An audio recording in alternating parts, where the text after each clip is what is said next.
We met at a friend's engagement party on a chilly October evening. It was one of those events where you expect to make polite conversation, maybe sip on mediocre wine, and then quietly slip out before dessert. I didn't expect to meet anyone, much less someone like Alina. She was standing near the back of the venue, laughing at something her friend whispered in her ear. I was drawn in by the sound of her laugh before I even realized what I was doing. There was something completely unfiltered about her, a kind of ease that made everyone else in the room seem like they were trying too hard. I introduced myself with some clumsy comment about the wine tasting like cough syrup. She grinned and said, "Maybe that's because you picked the wrong bottle." We talked the rest of the night. At first, it was light, where we grew up, what we did for work, how we both hated small talk. Then it went deeper. She told me she was a freelance digital marketer who worked with lifestyle brands. I told her I ran a mid-sized logistics company, inherited from my dad. We discovered we both loved 90s music, rainy days, and overpriced sushi. 2 weeks later, we went on our first official date. She picked a hole-in-the-wall ramen place, said she wanted to see if I could handle spice. I couldn't, but I powered through. She was impressed. We ended up walking through the city until midnight, talking about everything and nothing. Things moved quickly, but never recklessly. A year in, we moved into a 2-bedroom apartment just outside the city. She made the place feel like home almost immediately. Candles, rugs, shelves filled with books and trinkets from weekend markets. I'd come home to the scent of something baking or the sound of her singing off-key while watering the plants she insisted had personalities. Our life became a rhythm. I'd be up at 6, gone by 7. She worked odd hours, sometimes buried in projects until 2 a.m., but she always found time to slip her cold feet under mine in bed and mumble something sweet before falling asleep. Saturdays were for errands, lazy brunches, or long walks through the park. She hated routines, but loved ours. Or that's what she said. We made each other better, or at least, I thought we did. It was simple, familiar, ours. Our apartment wasn't big, but it was ours. Alina had a gift for turning plain spaces into something that felt alive. The kitchen became her creative studio, not just for food, but for plants, handmade notes on the fridge, and those cluttered open shelves with mismatched mugs we'd picked up on weekend trips. Nothing about the place was coordinated, but somehow it all worked. It was like her, unpredictable, but oddly calming. Most evenings, I'd come home to find her cross-legged on the couch, laptop open, headphones in, laser-focused on editing some social media campaign or tweaking a client's branding deck. She always looked up when I walked in. Just for a second, just long enough to smile. We weren't flashy. We weren't chasing any grand fairy tale. Life felt like a slow, steady hum. Dinners together when we could manage it, morning coffee when our schedules lined up. She liked oat milk. I drank mine black. She always wanted to try something new, pottery classes, night markets, meditation apps, while I was more of a creature of habit. Somehow, we met in the middle. Our friends used to tease us for acting like an old married couple even before we got engaged. We had inside jokes that made no sense to anyone else, little rituals like ordering the same Thai food every Sunday night or racing to solve the crossword in the weekend paper. She always beat me. I pretended not to care. She knew I did. We took short trips when we could, nothing extravagant. A cabin in the woods 1 month, a cozy B&B by the lake the next. Alina had this thing where she'd lie on the bed the minute we got into a hotel room and make a sound, claiming she could tell the quality of a place by how the mattress hugged her soul. I always rolled my eyes, but it cracked me up every single time. Looking back, I think what made our life feel so full was the quiet stuff. The morning shuffles in the kitchen, brushing teeth side by side, fighting over the blanket at night. We weren't perfect, far from it, but we were steady. We knew each other's rhythms, moods, the way the other liked their eggs, or how to read silence. At least, that's what I believed. If you'd asked me 6 months ago, I would have told you I was ready to spend the rest of my life with Alina. Not because we were perfect or because everything was always easy, but because she felt like home. The real kind. The kind that doesn't depend on walls or furniture, but on knowing that no matter how long your day was, someone was waiting for you, genuinely happy to see your face. We've been talking more seriously about the future. Marriage wasn't something either of us rushed toward, but it was on the table. She joked that if I ever proposed with one of those cookie-cutter rings from a mall, she'd say no just to make a point. She wanted something different, something with a story. So I started secretly looking for a vintage emerald ring, her birthstone, because she once mentioned in passing that it reminded her of her grandmother. I remembered that. We talked about places we might want to live long-term. Maybe a little house near the outskirts of the city. Something quiet, where she could have a garden and I could build a workspace in the garage. She even had a Pinterest board filled with ideas, arched doorways, mismatched tile, wildflower hedges. I used to tease her about it, but I checked it more often than I'd admit. We weren't flashy about our relationship. We didn't flood social media with photos or declarations. Our life together was quieter, more private. We celebrated wins in small ways, takeout from our favorite Korean place, a walk under the stars, splitting a bottle of wine on the balcony. There was never any pressure to perform happiness. It just felt there. One of my favorite things about Alina was how she handled the chaos of life. If I came home stressed out after a long day at work, she never tried to fix it. She just listened. She'd hand me a drink, sit beside me, and say something simple like, "Talk when you're ready." It was never forced. It was never about her. We had plans, not grand ones, but meaningful ones. She wanted to take a sabbatical next year, maybe travel to South America for a month or two. I told her I'd try to work out a leave, maybe join her for part of it. We weren't the kind of couple who mapped out every detail of the next decade. We just knew we wanted to get there together. I remember thinking and saying that if this wasn't love, I didn't know what was. It started small, the kinds of things you could brush off as coincidence if you wanted to. And for a while, I did. Alina's schedule had always been flexible. Being a freelancer meant odd hours, client calls late at night, working from cafes or co-working spaces across the city. But I started to notice she was on the move more than usual. Some days she'd leave early and get home well past dinner, claiming back-to-back client meetings or last-minute events. That wasn't unusual in itself, but the way she answered felt rehearsed. I remember one night I called her around 8 p.m. just to ask if she wanted me to pick up dessert on my way home. She picked up on the third ring, breathless, like she'd just sprinted across a room. Said she was just stepping out of a strategy session. Her voice sounded normal, maybe too normal. Polished. Like a customer service version of herself. Then there were the gym sessions. We'd started working out together early in the relationship, and even though I eventually fell off, Alina kept going more than ever, apparently. She'd come home flushed, energized, with stories about new routines and how the staff there were super supportive. When I offered to go with her again, she hesitated. Said it messed with her focus. "It's like my meditation time," she told me, brushing my arm. I let it go. Why wouldn't I? She changed her phone settings too, subtle stuff. Notifications no longer popped up on the lock screen. Her phone, once casually tossed on the counter or coffee table, was now always face down. I asked her about it once, casually, and she smiled. Just being more mindful of distractions. I read a thing about dopamine and screen time. I wanted to believe her. I really did. The weirdest part wasn't even the phone or the schedule, it was her mood.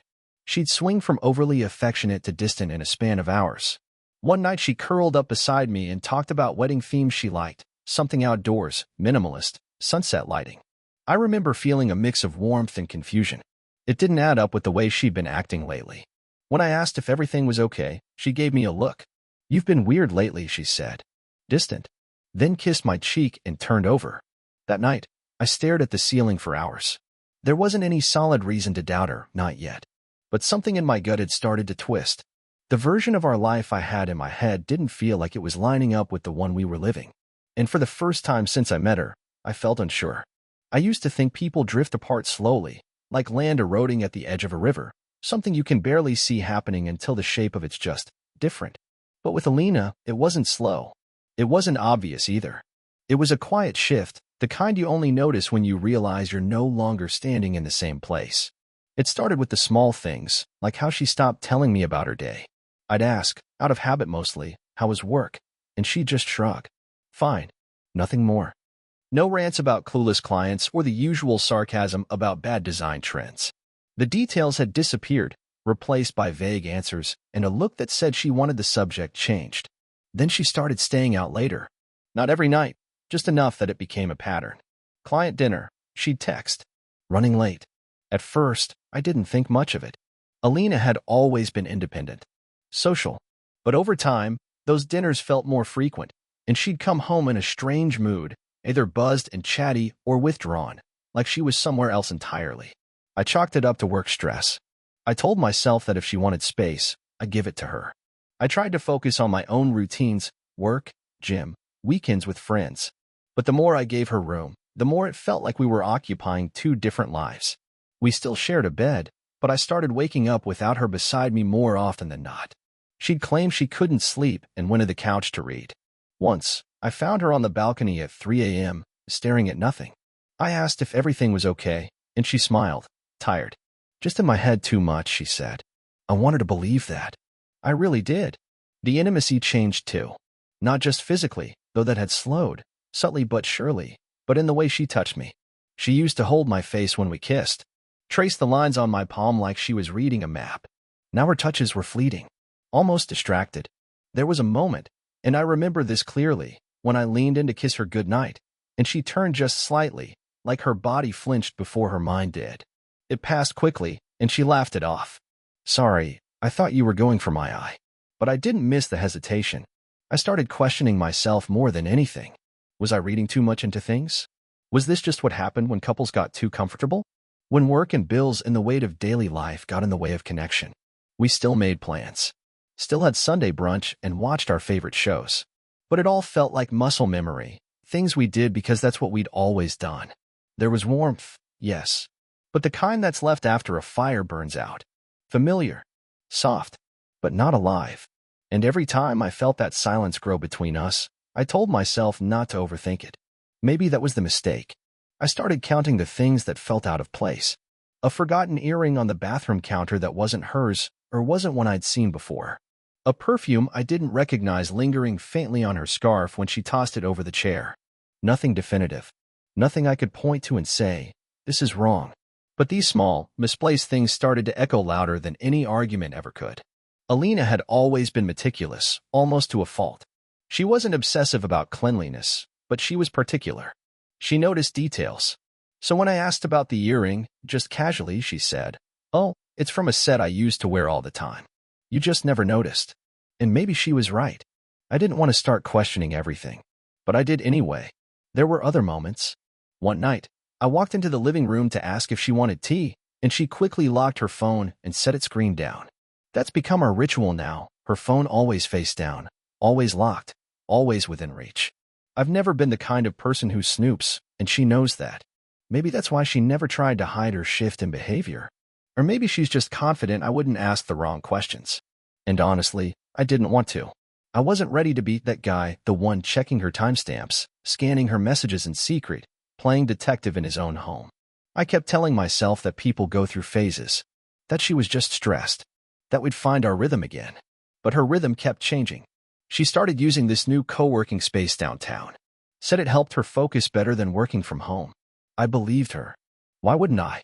She even showed me pictures of the place, big windows, lots of light, a little coffee bar in the corner. It looked nice. I just couldn't shake the feeling that she didn't want me to see it in person. I offered once to drop her off on my way to work. She paused, just for a split second, and then smiled. That's sweet, but I've got a call on the way. I'll take the train. Fair enough. It's weird. You start to doubt yourself before you doubt the person. You question your memory, your sensitivity, your sanity, even. You tell yourself you're being unfair, paranoid, controlling. That love requires trust. And I do trust her. Or I did. But trust becomes harder when you feel like you're the only one trying to hold on to it. I remember sitting in our kitchen one night, staring at the takeout containers from the Thai place we used to love. She was in the shower, and I was just stuck. It hit me that I'd been staring at the same unopened beer for 20 minutes, unsure what exactly I was feeling. It wasn't anger. Not yet. It wasn't even sadness. It was more like the quiet before a storm, the kind you can't see but feel, thick in the air. That night, when she came out of the bathroom and curled up next to me, hair damp, skin warm from the shower, she looked so much like the woman I fell in love with. And I felt like a stranger in my own life.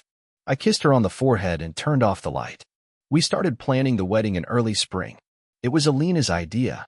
She brought it up one evening while we were having dinner, something simple at home, pasta and a bottle of cheap red wine.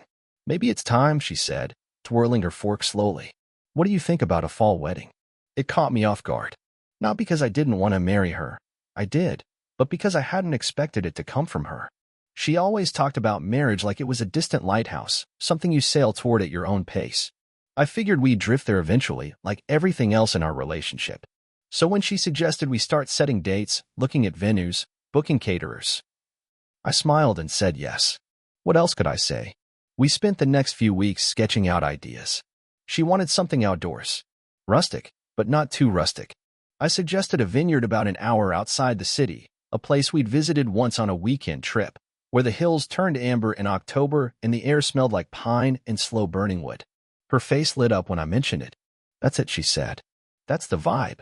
We toured the venue the following weekend. The coordinator walked us through the gardens and the banquet hall, all stone walls and warm lighting. Alina asked about floral arrangements, lighting packages, backup options for rain. I watched her shift into planning mode. Efficient, charming, decisive. She was in her element, and I tried to meet her there. But part of me felt like I was floating outside my body, watching two people prepare for a life they hadn't fully lived yet. We made a list of guests. Small, intimate. No more than 60. Mostly friends, a few family members. Alina's parents had passed when she was young, and she didn't keep close ties with extended relatives. Mine were scattered, distant in more ways than one. It would be simple, quiet, ours. We debated music choices over breakfast. She vetoed my favorite song for the first dance, said it was too cliché. I teased her about her obsession with eucalyptus centerpieces. She bought a binder. Started color-coding sections. I joked that she was turning into one of those Pinterest brides. She smirked. You love it, she said. And I did, or I wanted to. But every time we sat down to make plans, a strange silence would settle in afterward. Like the air between us knew something we didn't. I'd lie awake at night, staring at the ceiling, wondering why I didn't feel more excited. I wasn't dreading it, not at all, but the enthusiasm felt muted. Like I was watching a movie I used to love but couldn't quite connect with anymore. Still, I pushed those thoughts aside. We were getting married. That meant something. We were choosing each other, even if things had felt off. That was supposed to be enough. We picked a date, October 14th. She said she liked the symmetry of it. I didn't tell her that I chose it because it fell on a Saturday, like the day we met. It felt symbolic. A way to circle back. To reset. Maybe that's what I was hoping for, that this wedding would bring us back to something real. That the ceremony, the vows, the shared space with people we loved, would anchor us again. I didn't know, then, how close we were to everything falling apart. It was a Wednesday afternoon when it all cracked open. I was at work, buried in spreadsheets, half listening to a conference call when my phone buzzed. A message from my friend Josh. Just a link. No text. No explanation. That was unusual. Josh wasn't the cryptic type. We played poker twice a month and sent each other dumb memes the rest of the time. I opened it, thinking it was something stupid, something to make the hour pass faster. It wasn't. It was a video. Low-res, grainy, watermarked from a subscription site I'd never heard of. And there, clear as day, was Alina. My Alina. At first, I didn't understand what I was looking at. I thought, maybe it was someone who looked like her. A model, an actress, someone with the same long hair, the same mole on her collarbone. But then she turned, smiled, laughed, and I felt my whole body go still. She was with a man. Not just any man. Some tattooed gym rat caricature, the kind she used to mock under her breath. She was kissing him, touching him, talking to the camera, saying things I won't repeat here. Things meant to arouse strangers. Things she had once whispered to me. I closed the tab, opened it again, rewatched it in disbelief. The background was a cheap hotel room, not ours. Not anywhere I recognized. But she looked comfortable, practiced. This wasn't a one-time thing. It wasn't a mistake. This was deliberate. I felt like I was underwater. My chest was tight, my ears ringing. I stared at my screen for who knows how long, replaying the video in my mind even though I wanted to forget it the moment I saw it. Josh messaged again, this time with a question I couldn't even process. Is that Alina? I didn't reply. What could I say? I got up, left the office, walked out into the city without a plan. Just moving, because being still hurt too much. I sat in my car for over an hour, just breathing, trying to keep my hands from shaking. I didn't cry. I didn't scream. I didn't call her. I just sat with the weight of it. The pieces started rearranging themselves in my mind. The odd hours, the late nights, the new perfume, the sudden wedding enthusiasm. It all formed a new shape. A shape I didn't want to name yet. She came home that evening like nothing had happened. She kissed my cheek, asked what I wanted for dinner. I mumbled something and walked to the other room. I couldn't look at her. Not yet. Not until I figured out what to do with the truth she hadn't bothered to hide. The day before the wedding, I canceled everything. The call started around 9 a.m., the venue, the caterers, the florist. I told each of them the same thing. The event would not be taking place. I gave no reason. I didn't know one. The woman I was supposed to marry the next day was lying to my face every hour we shared a room. I had no interest in hearing her vows. I wouldn't allow her to say words she didn't mean. Not to me, not in front of people who thought they knew us. Alina was out running errands, finalizing last-minute wedding details. She texted me a photo from a bakery, little glass jars of honey with our names on them, the kind of rustic detail she adored. I stared at my phone until the screen dimmed. It felt surreal. All the planning, the colors, the excitement, all of it built on a lie. I didn't respond. I spent the afternoon cleaning up. Not just our apartment, but my life. I made copies of the bank statements. Transferred my money. I found the folder where she stored her content, videos, usernames, little notes about scene requests and followers. She wasn't just cheating. She was monetizing it, building a following, making money off of strangers watching her with someone else. And she never once thought to tell me. When she came home that evening, she was glowing. "You won't believe how good the venue looks," she said, hanging her keys. "I think we pulled it off, babe." She leaned in to kiss me, and I stepped back. She looked confused, but not alarmed. "Everything okay?" she asked. I didn't answer. I just stared at her. That face I thought I knew better than my own. That mouth I once kissed like a promise. I walked over to the dining table and picked up the laptop. I had the video queued up, not the full thing, just the part where she looked straight into the camera and moaned someone else's name. I pressed play. Her expression changed slowly. Not shock. Not denial. Just stillness. Like she knew there was no explanation that would fix this. She didn't speak. I didn't ask her to. I closed the laptop, stepped aside, and pointed to the door. She blinked once, twice. "Can we talk?" she asked, barely above a whisper. "No," I said. She stepped forward. "Please, just tell me why you're doing this now." I cut her off.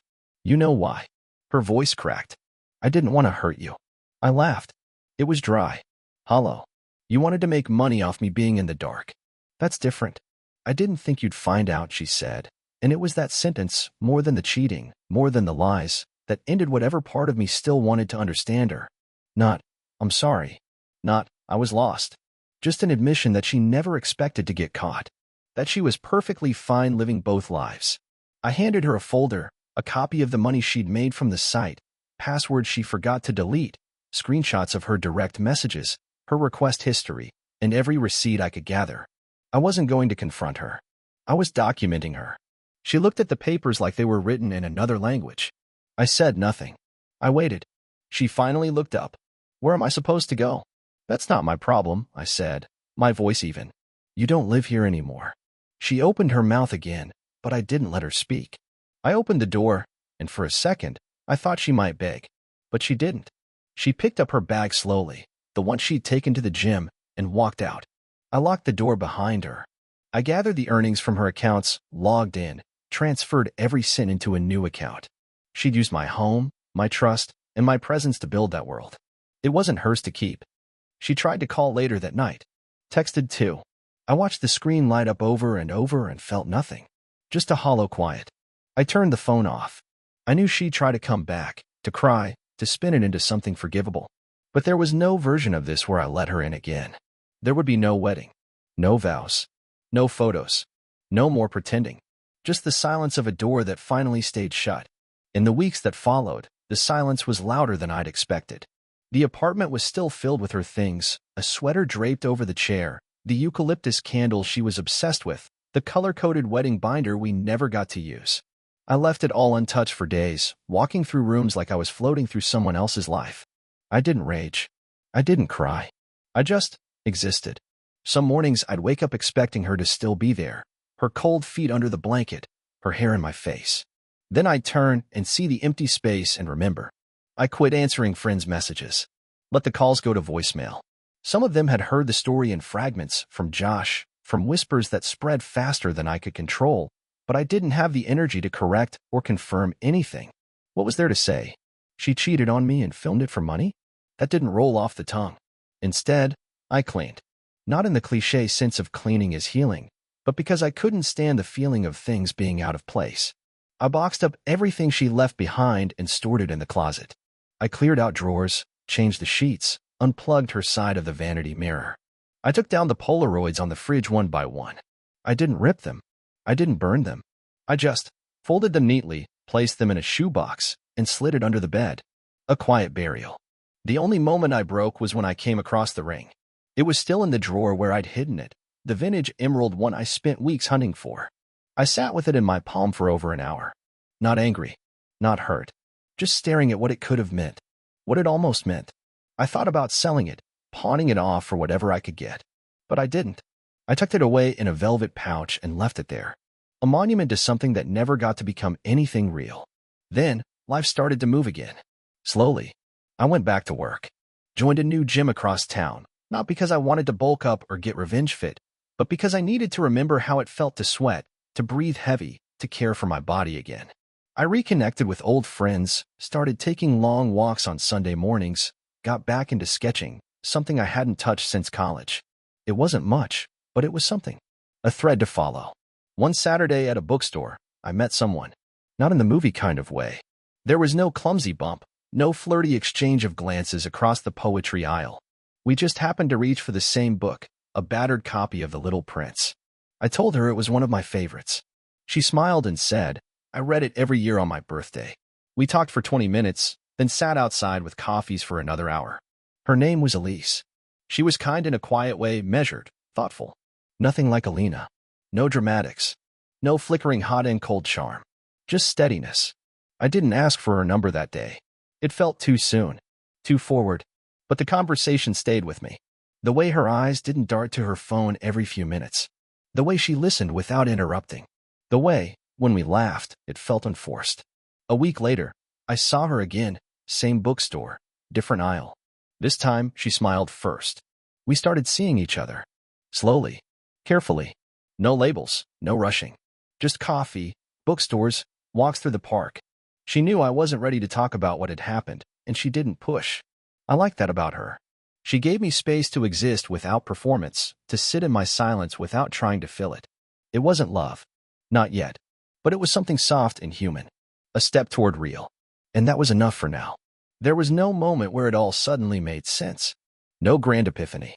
No scene in the rain with a dramatic monologue about forgiveness or redemption. Just time.